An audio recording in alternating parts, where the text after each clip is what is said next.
Jnanakosha, Puranas. सर्गच्च प्रतिसर्गच्च वंशो मन्वन्तराणि च वंशानुचरितं चैव पुराणं पञ्चलक्षणम्. Bhagavat Purana, Krishna's other marriages. Once Lord Krishna visited Indraprastha to see Pandavas there. There, riding a chariot with Arjuna, he came to the forest. On the bank of river Yamuna, a pretty woman was observing penance. By the instinct of God, Arjuna drew near her and asked her for her identity. She said, I am Kalindi, the daughter of Suryadev. I am penancing here in order to get married with Lord Krishna. Lord God Kalindi boarded on the chariot and got married to her family. Mitravinda was the sister of Arvind, the king of Ujjain. She had a desire to get Lord as her husband, but her brother Arvind was a follower of Duryodhana. So he stopped his sister Mitravinda from getting married to Krishna. But Krishna eloped with Mitravinda from his court and got married to her family later on. Satya was the daughter of Naganitjit, the king of Kushal. She was extremely beautiful lady. The king had resolved that he would marry his daughter only to him who would defeat his 7 most formidable oxen. Many princes had tried their luck since then but failed. When Lord Krishna heard about that, he reached Kaushal with his army. The king of Kaushal welcomed and treated him well and told him about his resolution. Lord then took 7 guises and in no time defeated his 7 formidable oxen. Gladly the king married his daughter Satya to Lord Krishna. Sukadev said, Parikshit, Lord's aunt, father's sister, Shrutikirti was married in the kingdom of Kauja. Bhadra was the daughter of Shrutikirti. Bhadra's brothers like Santan Radhan themselves had got their sister married to Lord Krishna. Lakshmana was the daughter of the king of Madra. She was very beautiful and meritorious. Lord abducted her all alone from the Swayamvar organized for her marriage. Later, Lord married to her formally. Salvation of Bhanu Mashur. Shukadev said, Parikshit, Prayojitishpur was the capital of the demon Bhanu Mashur. He was very strong and powerful. He had snatched the kanpai of Varuna, earrings of Aditi, the mother of the gods, and Maniparvat of the gods on Meru. Apart from these, he had also captured 16,100 princes as well. Devrajendra himself visited Dwarka and prayed Lord to get them rid of Bhanashur's atrocities.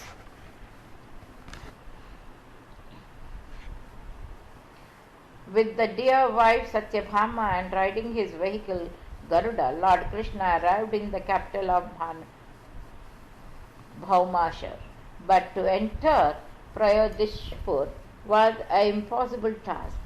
But with the blows of his mace and arrows, Lord easily broke the hill, destroyed strategic positions and cut the snares with sword.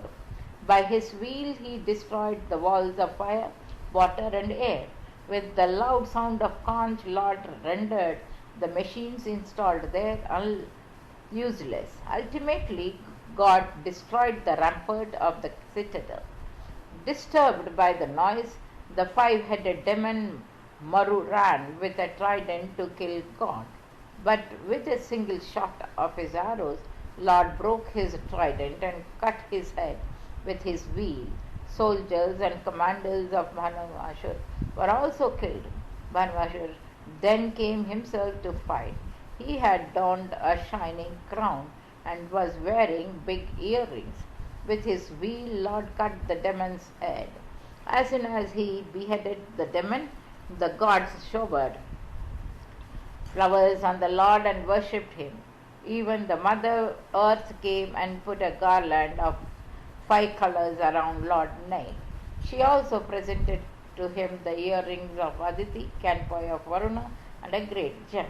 At the request of Earth, Lord assured Bhanuasur's son Bhagavat freed from his fears. After slaying Bhanuasur, Lord entered his palace. There he released the 16,100 captive princes. The princes were very much impressed by the Lord. They had all accepted in their mind Lord Krishna as their husband. Lord too bowed before their love and accepted them as his wives and arranged to send them to Dwaraka. Sukadev says Parikshit, Rukmavati was the daughter of Rukmani, the brother of Rukmani. And Rukmati, when a Swayamvar was organized for her, she saw Pradyum. She was so impressed by him that she chose him as her husband. But it was not acceptable to other princes. They tried to stop their marriage, but defeating them all, Pradyumna abducted Rukmati and married her formally. Then, to please his sister Rukmi got his granddaughter Rochana married to Rukmani's grandson Anirudh.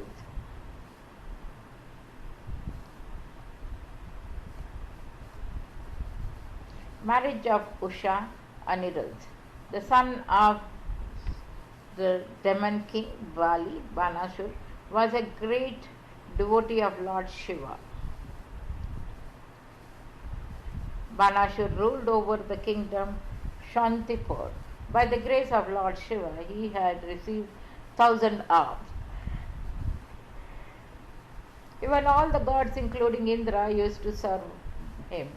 Thus, blinded by his physical strength, Banasur sought a boon from Lord to meet a match for his strength. Lord Shiva said, "O fool, your thirst for war shall be quenched when your flag is broken." Banasur had a daughter named Usha. Once she had a dream in which Anirudh was making love with her. She was very much perplexed by the dream. After a few days, with the help of her friend Chitralekha, Anirudh sneaked into her palace. He stayed there and enjoyed the company of Usha for long. But Anirudh's clandestine stay could not remain hidden from the eyes of Banasur. So he put Anirudh in prison. There in Dwaraka, everyone was worried by Anirudh's long absence. It was Narada who ultimately revealed the fact that Anirudh was in the prison of Banasur. Hearing the news, Lord Krishna launched an attack on Banasur. His army surrounded Shantipur. During Ghurpandi, the flag of Banasur's palace fell. Lord Shankar arrived to assist Banasur. Lord Krishna cut all the arms of Banasur. At the request of Lord Shiva, he left only 4 of his arms intact. Banasur bowed his head before Lord Krishna and brought Anirudh and Usha respectfully before him. With them, Lord Krishna returned to Dwaraka, where formal marriage of Usha and Anirudh took place. Tale of the King Rig. Once Lord Krishna's son visited the forest. They saw a huge chameleon fallen in a large deep well. They tried to pull it out, but in vain. The princess therefore returned to the palace and related his strange episode to Lord Krishna. Lord too came to the well and with his left hand easily pulled the chameleon out. As soon as the chameleon came out, it turned into a divine god and began to worship God. He said, "O Lord, I am Rig. The king Ishwaku was my father. In my life I had donated uncountable numbers of cows to the Brahmins. But once a cow donated by me returned to my cowherd shed. By mistake I made a resolution to donate it to another Brahmin. My action led to a dispute between the 2 Brahmins, and my wisdom failed to settle their dispute. Both the Brahmins went away unsatisfied, but I met the fate after death. Since then, I had been in this world in the form of a chameleon. Now, by the graceful touch of your hand, O Lord, I have received salvation. King Rig then went around the Lord and returned to his heavenly abode. Salvation of Pondarat. Once Balrama and Krishna had gone to bridge to see Nanda Bhagavat there. Meanwhile, the king Pandurak of Kraush sent an envoy to Lord Krishna with a message that said, I am Lord Vasudeva. Pandurak's envoy arrived in the court and read out the message. To bestow my grace on the people, I have taken an incarnation. You have falsely named yourself as Vasudeva and more bore my insignia. Take my refuse or face the battle. Shukadev said, Parikshit. Hearing the message of Pandurak, Ugrasena and other courtiers began to laugh. Lord asked the envoy to inform Pandurak that he would launch his wheel on him and his army. Receiving the message, Pandurak launched an attack on Dwarka with the two Akshahuni army. The king of Kashi was a friend of Pandurak. He too came to his assistance with 3 Akshaunik armies. Pandurak had disguised as Vasudev and was bearing artificial conch, wheel, maize and lotus, and he had also adorned Swasti, Kaustubha. All the people began to laugh at Pandurak's clown-like attire. In no time the Lord stripped him of all his adornments. His wheel cut his head. Then with an arrow the Lord cut the head of the king of Kashi. His head fell in front of his palace gate. Shukra Thakshan, the son of the Kashi king, organized a grand yajna to avenge his father's killing. An ogress, Kritya, emerged from the yajna and began to burn Dwarka. All the people prayed Krishna to protect them. Lord assured them to be fearless and ordered his wheel, Sudarshan, to kill Kritya. Sudarshan extinguished the fire, killed Kritya and destroyed Kashi. Then, in return to the Lord's finger. Salvation of Dvid. The king Parikshit expressed his desire to hear about the life of Balarama. Sukadev said, O king, there was once a monkey named Dvid. He was the friend of Bhanashur. When Dvid heard about Bhaumashur's killing by Sri Krishna, he began to cause large-scale destruction in the kingdom. His destructive activities in the country began to terrorize the subjects of Lord Krishna. Once hearing sweet music, the monkey was drawn towards the Raivatik mountain. There he saw Balrama amidst beautiful young women. The monkey began to behave incidentally. Angered by his indecency, Balrama hit him with his pestle named Sunand and killed the monkey. Marriage of Samba. Samba was the son of Lord Krishna and born to Jambavati. He had kidnapped Lakshmana, the daughter of Duryodhana, from her Swayamvar. Infuriated Kauravas chased him, and with difficulty they caught Sam and tied him. When the Yaduvanshis got the news, they began preparations to launch an attack on Kauravas. Balrama pacified them and reached Hastinapur alone. There he received a warm welcome from the Kauravas. Balrama said to them, It is an order of the King Ugrasena that you should see Sam off with his newly wedded wife. Hearing Balrama's words, Kauravas got angry and began to deride Yaduvanshis. Infuriated by Kauravas' derisions, Balrama trained his pestle and plough. He intended to turn over the town of Hastinapur into the river Yamuna. When the city began to shake, Kauravas felt perplexed and begged Balrama for his pardon.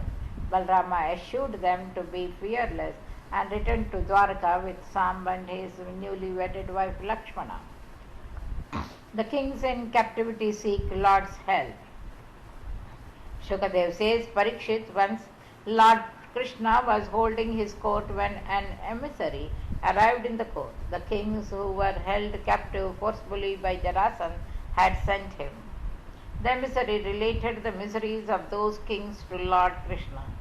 Through the emissary, the kings had requested, O Lord of the world, kindly get us free from our miseries. We are in your refuge. We desire your sight. Kindly bestow us with your grace. Lord Krishna sent the emissary off with assurance of timely action. Meanwhile, Devarishi Narada arrived in the court and informed the Lord of Yudhishthira's intention to organize a grand Rajasuya Yajna and his cordial invitation for the Lord to attend the ceremony. Lord asked his friend Uddhava for an advice as to where he ought to go first, to Indraprastha in Rajasuya Yajna or to liberate the king from the captivity of Jarasandha. Uddhava advised Lord to go to Indraprastha first. There he would be able to serve both the purposes. Uddhava's advice was in the interest of all. Everyone supported it. Taking permission from his priest and teachers, Lord set out on a chariot with the whole family to reach Indraprastha. In Indraprastha, Pandavas accorded the Lord with warm-hearted felicitation. By the dictate of Lord, Mayasura built a divine-looking court for Yudhishthira. The courtroom was a marvelous piece of architecture. The shining, smooth floor of it appeared like water, while water bodies presented a look like marble floors. Killing of Jarasandha. During Yudhishthira's Rajasuya Yajna, all the Pandavas set out in all the directions to conquer the kings and expound the boundaries of their kingdom. Warriors like Bhim, Arjun defeated great kings all around and extended the boundaries of Yudhishthira's empire. But to defeat Jarasandha, Bhim, Arjun and Lord Krishna went in the guise of Brahmins. They reached Jarasandha's capital, Girivraj, and prayed him for donation. Jarasandha promised to give them the things of their desires. Lord Krishna then introduced themselves and begged Jarasandha for a duel with any of them. Jarasandha accepted to fight a duel with Bhima. He gave Bhima a mace and both of them came out to the outskirts of the town, where they began their duel. Both of them were equally strong and equally brave and well pitted. 27 days passed, but their duel remained inconclusive. On the 28th day, during the fight, Lord signaled Bhima a way to kill Jarasandha. He took a small twig in his hands and tore it apart into two. Bhima understood the signal and beating Jarasandha on the ground, he tore him apart in two pieces and threw them in opposite directions. Thus came the end of evil Jarasandha. Lord Krishna and Arjuna heartily greeted Bhima for his success. They then enthroned Jarasandha's son Sahadev and also got the captive kings released. Salvation of Shishupal. King Yudhishthira had invited great Vedic Brahmins and Acharyas on the occasion. Those great sages included Vedavyas, Bharadwaj, Sumantu, Gautam, Ashit, Vasistha, Chavan, Kanva, Maitreya, Kavashchit, Vishwamitra, Vamadeva, Sumati, Jamini, Krutu, Pail, Parshurama, Sukracharya, Asuri, Vitihotra, Madhuchandana, Veerasena and Akritvarna. Persons from Kaurava's side like Drona, Bhishma, Kripacharya, Dhritarashtra, Vidur and Duryodhana were too invited to witness the celebration. Even Brahma, Shiva, Indra, Gandharvas, Vidyadharas had too arrived. But before the yajna could start, a dispute cropped up among the great sages as to who ought to be worshipped first in the yajna. In the opinion of Sahadev, youngest of the Pandavas' brothers, not the son of Jarasandha, Lord Krishna deserved the first worship. Even one supported him, only Shishupala could not. Everybody supported him. Only Shishupal could not tolerate the decision. He stood up and said, In the presence of such great ascetics, savants, polymaths, and sages, how can this coward deserve the first worship? Despite Shishupal's bitter remarks, Lord Krishna kept quiet. But Shishupal did not. Encouraged by Lord's silence, he began to attack the kings who stood by Lord's side with sword. He was simultaneously abusing Lord Krishna also. Lord had assured Shishupala of this forgiveness for up to 100 sins, but now Shishupala's sins have crossed that permitted number. So, quieting all, Lord cut his head with his wheel. As soon as the dead body of Shishupal fell on the ground, a flame emerged from it and merged with Lord Krishna. Sukadev says, O Parikshit, feelings of hostility had been accumulating in the heart of Shishupal for his past 3 births against Lord Krishna. It was because of these intense hostile feelings that Shishupala met salvation eventually. After the salvation of Shishupal, ceremonies and rituals of yajna proceeded unabated. At the end, King Yudhishthira presented all those present there with fitting gifts and took ceremonial bath. At the request of Pandavas, Lord Krishna stayed in Indraprasth for many months. Salvation of the Shalva. Shukadev says, Parikshit, now listen to the tale of how Lord caused salvation for Shalva. Shalva was the childhood friend of Shishupal and had attended the marriage of Rukmani as a member of Shishupal's wedding party. At that time, Yaduvanshis had defeated them all, including Jarasandha and Shalva.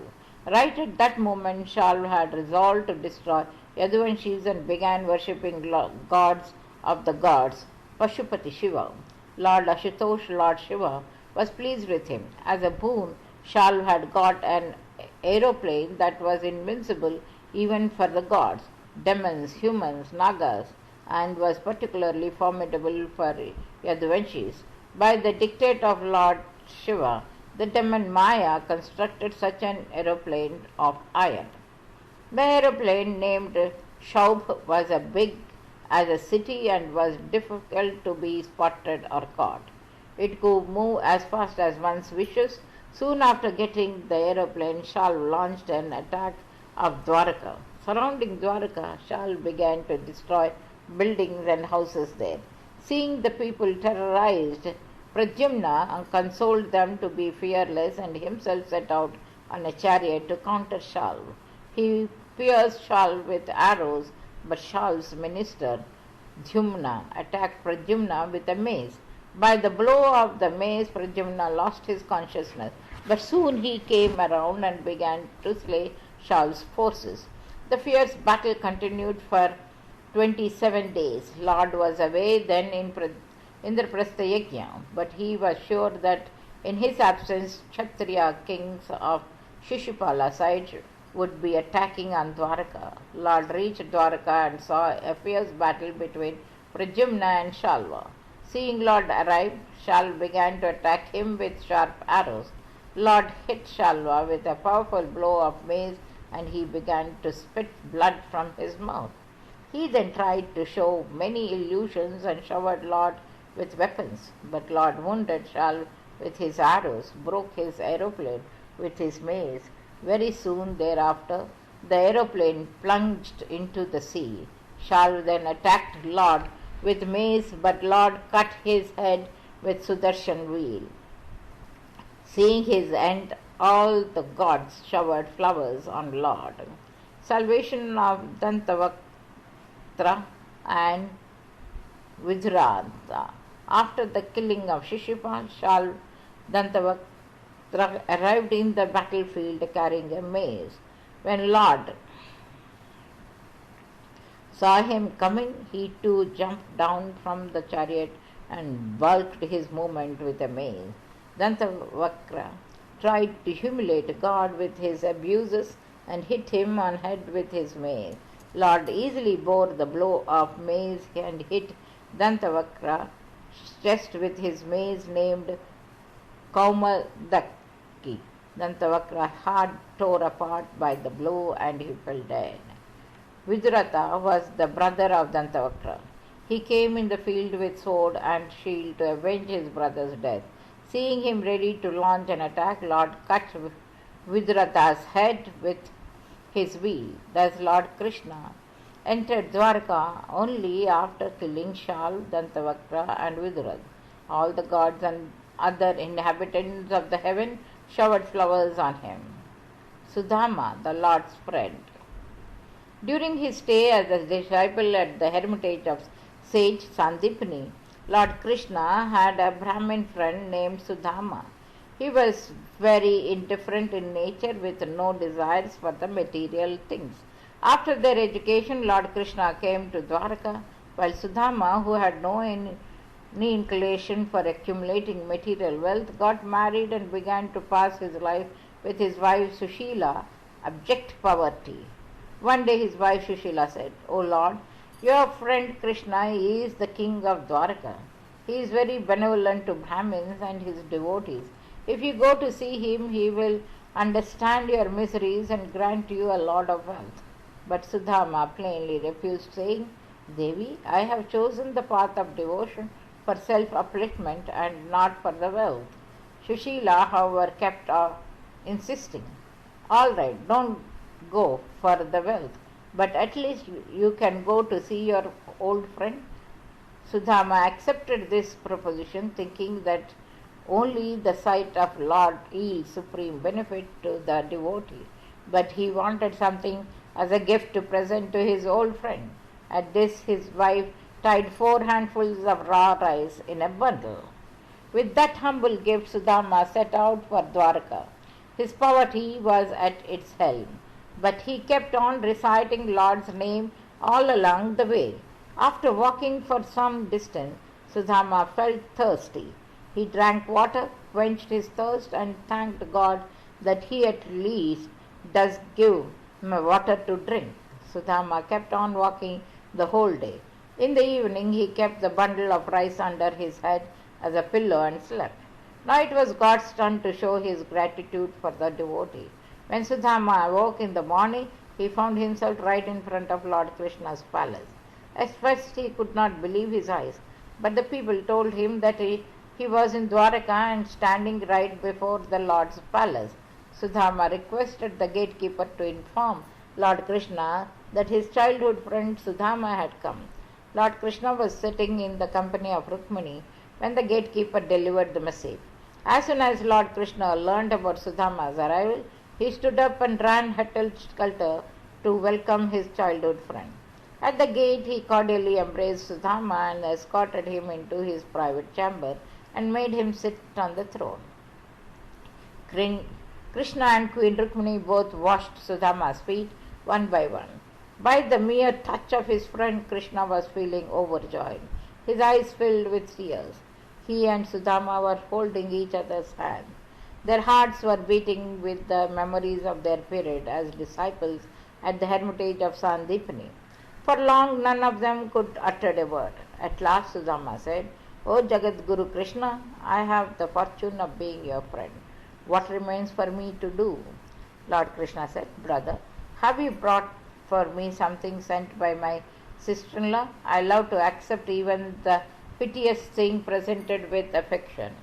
Sukadev says, "O Parikshit, at the Lord's words, Sudama felt ashamed, and he did not reveal the 4 handfuls of raw rice that he had brought as gift. With shame, Sudama began to look at the ground. Lord knew everything, that his dear friend Sudama had never remembered him with a desire for wealth. This time, too, he has come at the instance of his wife. Hence I will give him the wealth that is rare even for the gods," thought Lord Krishna, and snatched the bundle of raw rice and opened it with great respect. He put 1 handful of it in his mouth. When Lord proceeded to take next handful, Queen Rukmini held his hand and prayed, "O Vishwambhar, for the prosperity of entire world, this 1 handful is sufficient." Sudama stayed that night in the palace of Sri Krishna. There he expressed the comfort of Vaikuntha. Staying there for many days, Sudama at last took leave of Sri Krishna and set out for his home. Lord did not give Sudama anything apparently, nor did Sudama ask for his favor. He was traveling overwhelmed by a divine sense of devotion and felt that Krishna might have not given him wealth lest he should forget him. Thus sunk in myriad kinds of thoughts, Sudama reached his home. But at the place where his dilapidated hut stood once, there was now a divine palace surrounded by verdant gardens. The floors of the palace were embedded with precious gems and stones. Standing at the gate, Sudama felt confused when his wife Sushila came out with scented water to welcome him. Tears were rolling on her cheeks. With love she greeted Sudama and escorted him inside the palace. Sudama was still reflecting over the God's grace and praying, "May I have the friendship of Lord in every birth? May my affection increase for Lord's feet. I don't want wealth." Since then Sudama enjoyed the comforts of the palace and the bounty of Lord bestowed upon him by none other than Lord Krishna himself. His devotion increased day by day.